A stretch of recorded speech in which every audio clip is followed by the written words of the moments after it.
आज की क्लास में मैं आपको यहाँ के कुछ टूल्स वगैरह करा रहा हूँ, सही है? वो देख लें, जैसे यहाँ पे मैं ज़ूम कर लेता हूँ ये। अब ये तो आपको पता है, ये सिलेक्शन टूल होता है, ये इसकी शॉर्टकट की होती है। अगर मैं यहाँ पे कोई एक रेक्टेंगल वगैरह लेता हूँ और इस पे कोई भी कलर आप यहाँ पे दे सकते हैं, डबल क्लिक करके कोई भी कलर आपने दे दिए। तो ये मूव टूल है, ये ऑब्जेक्ट मूव करा रहा है, सही है? इसके नीचे वाला डायरेक्ट सिलेक्शन टूल है, ये क्या काम करेगा? इसकी ए शॉर्टकट की है, ये पॉइंट को सिलेक्ट करके आप इस पॉइंट को कहीं भी मूव कर सकते हो, सही? और डिलीट की प्रेस करेंगे तो डिलीट भी हो जाएगा। ये भी हो सकता है, या 2 पॉइंट आपने सिलेक्ट करे, इनको कहीं मूव करना है, आप मूव कर सकते हैं। ये किसका काम है? Direct selection tool. मतलब 2 पॉइंट प्रेस करे मैं ये देखें, ये एक रेक्टेंगल के 4 पॉइंट होते हैं, ये मैंने पहला और दूसरा पॉइंट सिलेक्ट करा। इसको मैं कहीं भी मूव कर सकता हूँ, इस पॉइंट से इस तो तरह हो जाएगा। इस तरह हो जाएगा। ये पहला वाला क्या है? सिलेक्शन टूल, ये पूरा ही ऑब्जेक्ट को मूव करा सकता है, सही है? जैसे मैं इसके आपको एक एग्ज़ाम्पल और दे दूँ, रेक्टेंगल के अलावा अगर आप यहाँ पर आएँगे, तो यहाँ पे आपको वो मिल जाएगा, पॉलीगॉन मिल गया, सही है? ये पॉलीगॉन है आपका इस वक़्त। और इसकी कितनी साइड हैं? 3, 4, 5, 6 साइटें हैं। अब मैंने डायरेक्ट सिलेक्शन टूल लिया और मैं चाह रहा हूँ इसकी सिर्फ़ ये साइड ही मूव हो, तो इस पॉइंट को मैं सिलेक्ट कर लूँगा और सिलेक्ट करने के बाद मैं एक तो डिलीट भी कर सकता हूँ या इस पॉइंट को मैं कहीं मूव कर सकता हूँ, सही है? अगर मैं चाह रहा हूँ भाई ये पॉइंट और ये पॉइंट दोनों ही मूव हो, तो दोनों मूव हो सकते हैं, कहीं भी। हो रहा है? इस तरीके से। ये 2 पॉइंट मैंने सिलेक्ट करे, इनको मैं कहीं मूव करना चाह रहा हूँ, तो मूव हो रहे हैं, इस तरीके से। तो ये होता है डायरेक्ट सिलेक्शन, इसका ये काम होता है। सही समझ में आ गया? अच्छा, इस तरह शेप कोई आपने बनाया, उसमें आप ये भी कर सकते हैं, कोई कलर वगैरह देना है, कलर भी चला जाएगा और टेक्स्ट भी चला जाएगा। अगर मैं कोई टेक्स्ट लेकर आना चाह रहा हूँ, जैसे मैं यहाँ पर आया, ये टेक्स्ट टूल लिया, यहाँ पे मैंने इस पे क्लिक कर दिया, सही है? कर्सर आ गया यहाँ पे। अब यहाँ पे मैं राइट क्लिक करूँगा और यहाँ पे आ रहा होगा आपके पास एक option, note fill with placeholder text, तो ये सारा फिल हो जाएगा। वही वाला टेक्स्ट यहाँ पे आ गया। हाँ, सही है? टेक्स्ट यहाँ पे आ जाएगा, एक डमी टेक्स्ट आ गया, इस तरीके से आप इसको यूज़ कर सकते हैं, सही है? सेम इसी तरीके से अब इसकी मुझे कॉपी चाहिए, कॉपी निकालने के लिए मैं ऑल्ट की प्रेस करके आप ड्रैग करेंगे ना, तो कॉपी आ गई, सही है? अब इसका टेक्स्ट मैं सारा हटा देता हूँ, मैंने डबल क्लिक किया, कंट्रोल ए करा, सेलेक्ट ऑल और डिलीट कर दिया। अब इसकी जगह पे मुझे कोई इमेज लगानी है, तो मैं इस पे क्लिक करूँगा और फाइल में आके प्लेस कंट्रोल डी इसकी शॉर्टकट की है, कोई भी इमेज ली मैंने यहाँ पे और ओपन कर, ये इमेज आ गई। अब ये इमेज आ रही है बहुत बड़ी, जब आप यहाँ पे इसमें देखें, एक यहाँ पे आप जब क्लिक करेंगे ना यहाँ पर, तो इमेज बहुत बड़ी आ रही है, देखिए मैं ज़ूम आउट कर रहा हूँ, इमेज इतनी बड़ी है मेरे पास और इसमें फिट करनी है, तो आप इस पे क्लिक कर लेंगे, इस ऑब्जेक्ट को, शेप को, और ऑब्जेक्ट में आप आएँगे, फिटिंग, फिल फ्रेम प्रोपोर्शन, यहाँ पे क्लिक करेंगे, फिर दोबारा आप यहाँ पर आएँगे, फिटिंग, फ्रेम फिटिंग ऑप्शंस में आप आएँगे, एक विंडो ओपन हो जाएगी, इसमें ऑटो फिट पे टिक लगा दें और यहाँ पे आप आके इस पे क्लिक कर देंगे, फिट कंटेंट टू फ्रेम और ओके करें। अब ये पिक्चर फिट हो गई, इस तरीके से, सही है ना? तो इस तरीके से आप यहाँ पे पिक्चर्स वगैरह को फिट वगैरह करके लगा सकते हैं। जैसे मैंने यहाँ इमेज लगा दी। अच्छा, इसी के मैंने क्या करा, होल्ड करके एक और कॉपी निकाल ली।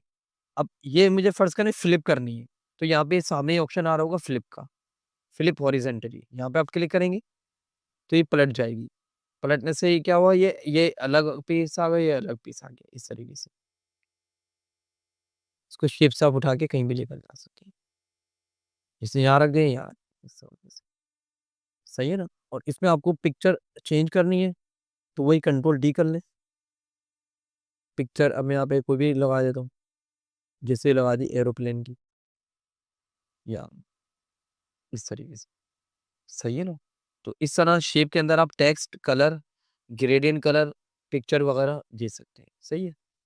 अच्छा, अभी ये यहाँ पे मेरे पास जो पेपर साइज़ आ रहा है ना, ये क्या है, A4 साइज़ पेपर है। थर्ड ऑप्शन क्या होता है, पेज टूल का। पेज टूल का क्या काम करता है, देखें अभी ये मेरा जो डॉक्यूमेंट इस पर सेट हुआ हुआ है, A4 पर सेट हुआ हुआ है। अगर किसी ने मुझसे बोला भाई ये A4 की जगह इससे छोटा हमें साइज़ का की बुक बनवानी है, जैसे डिक्शनरी होती है, तो आप कहाँ पे जाएँगे? पेज टूल पे जाएँगे। ये पेज टूल आ रहा है, शिफ्ट पी इसकी शॉर्टकट की है। अब यहाँ पे मेरे पास पेज टूल आ गया और मैंने करा कंट्रोल ए सिलेक्ट ऑल, सारे पेज सिलेक्ट करें, कंट्रोल ए करके और A4 की जगह मैं A5 करता हूँ, तो उसमें देखिए मेरा पेपर तो छोटा हो गया पर टेक्स्ट बाहर जा रहा है। सही, तो मैं क्या करूँगा अनडू, और जब आप साइज़ करने से पहले आप कहाँ पर आएँगे? इस जगह पे आए। यहाँ पे आप क्लिक कर लेंगे स्केल पे कि टेक्स्ट स्केल हो। अब मैं साइज़ अगर इसका छोटा करूँगा A5, तो क्या होगा? साइज़ भी छोटा होगा, स्टैंडर्ड। तो टेक्स्ट भी फ़ॉन्ट छोटा हो जाएगा। अगर फ़ॉन्ट 22 का था, तो 18 पे चला जाएगा, 17 में खुद ही एडजस्ट कर देगा। तो ये होता है कोई आपने कोई डिक्शनरी बनाई बड़ी साइज़ की, उसको छोटा करना है, पॉकेट में करना है। कुरान पाक बनाया, टेक्स्ट तो एक दफ़ा लिखा हुआ है, अब उसको छोटे पॉकेट में करना है, तो इस तरीके से यहाँ पे ऑप्शन यूज़ कर सकते हैं। सही है ना? स्केलिंग करके, कंट्रोल ज़ेड करूँ मैं, वापस मेरे पास टेक्स्ट आ जाएगा। तो ये होता है पेज टूल। पेज को आप कम-ज़्यादा कर सकते हैं, मैनुअल कर सकते हैं, इसका साइज़ मुझे कम करना है, छोटा करना है, ये इस तरीके से आप कर सकते हैं। ये सही है, समझ में आया ना? इस तरीके से। अच्छा, अब मैंने ये मूव टूल लिया यार। अब इसके अलावा क्या होता है यहाँ पर ऑप्शन? ये होता है गैप टूल। गैप टूल क्या होता है? मैंने यहाँ पे क्लिक तो करा, टेप जो वहाँ देने होते गैप देने के लिए, ये गैप, ये बताया था ये देना, या इसके दरमियान में अगर गैप आ रहा है ये देना, ये देना गैप, या अगर मैं ऊपर आ रहा हूँ, इनमें गैप करना, या 2 पैराग्राफ के दरमियान में गैप यूज़ करना, या अगर मैं ऊपर आ रहा हूँ, यहाँ पे इमेजेस में गैप करना, ये, या इसमें गैप करना, या ए, ऊपर की बॉर्डर लाइन उससे गैप करना, यहाँ से गैप करना, या इसका गैप बड़ा छोटा करना। तो आप इस तरीके से गैप टूल को यूज़ कर सकते हैं। अगर मैं यहाँ पे शिफ्ट की प्रेस करूँगा तो एक ही आएगा, सही है? शिफ्ट के साथ, और कंट्रोल की प्रेस करेंगे तो इस तरह आएगा। सही है, समझ में आ गया? इस तरीके से आप गैप टूल का ऑप्शन यूज़ कर सकते हैं। ये होता है कंटेंट कलेक्टर टूल, ये बताया था? ये?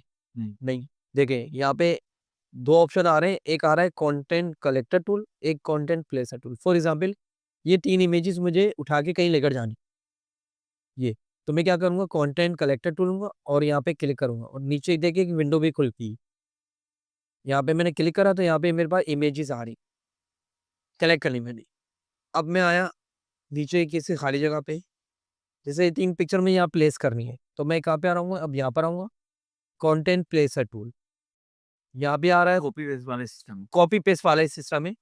अब ये मैंने पिक्चर यहाँ पे रख दी, एक यहाँ रख दी, एक यहाँ।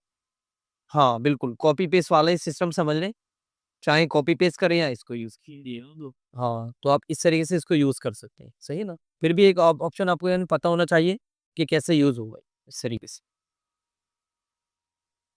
ये इतना बड़ेगा। तो ये इस किस्म का पसंद बनाना, एक शेप करना, अलाइन करने की चीज़ों का वर्णन किया मेरा जाता है। उसके बाद हम लोग इंशाल्लाह आज इसमें देख ईमान में बोले चल रहे कि ये चीज़ें अलाइन इस तरीके से हो रही। लास्ट टाइम मेरा ख्याल है हम ये 3 तस्वीरें लगाती इतने